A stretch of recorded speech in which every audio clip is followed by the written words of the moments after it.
Un conte, simplement comme on verse un parfum sur une flamme, et comme un soldat répand son sang pour la patrie, je voudrais pouvoir mettre mon cœur avec mon âme dans un beau cantique à la Sainte Vierge Marie. Mais je suis, hélas, un pauvre pécheur trop indigne. Ma voix hurlerait parmi le cœur des voix des justes. Ivre encore du vin amer de la terrestre vigne, il pourrait offenser des oreilles augustes. Il faut un cœur pur comme l'eau qui jaillit des roches. Il faut qu'un enfant vêtu de lin soit notre emblème. Que Ningo Bell en éveille en nous aucun reproche.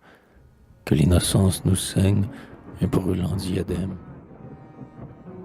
Il faut tout cela pour oser dire vos louanges. Ô vous, Vierge mère, ô vous, Marie Immaculée, vous blanche à travers les battements d'ailes des anges, qui posez vos pieds sur notre terre consolée.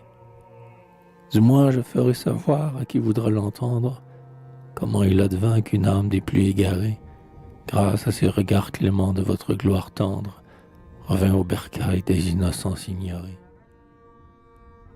Innocence, ô belle après l'ignorance inouïe, au clair du cœur, après le feu vierge de l'âme, paupières de grâce sur la prunelle éblouie, désaltèrement du ciel rompu d'amour qui brame.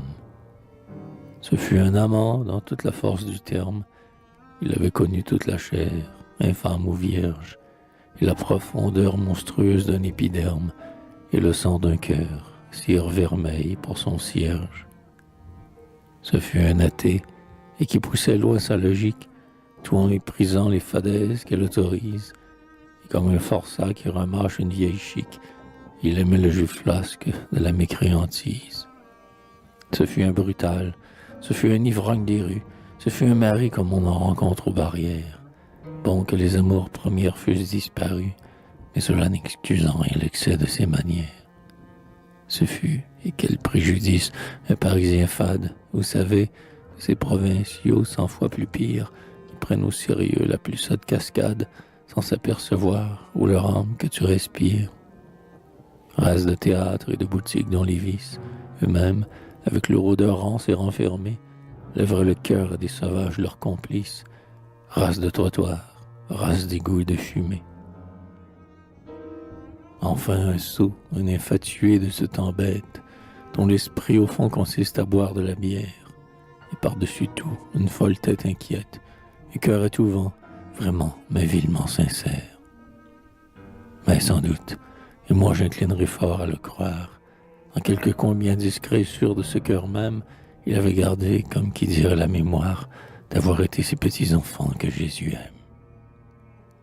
Avait-il, et c'est vraiment plus vrai que vraisemblable, conservé dans le sanctuaire de sa cervelle votre nom Marie et votre titre vénérable, comme un mauvais prêtre ornerait encore sa chapelle, ou tout bonnement peut-être qu'il était encore, malgré tout son vice et tout son crime et tout le reste, cet homme très simple qu'au moins sa candeur décore, en comparaison d'un monde autour que Dieu déteste.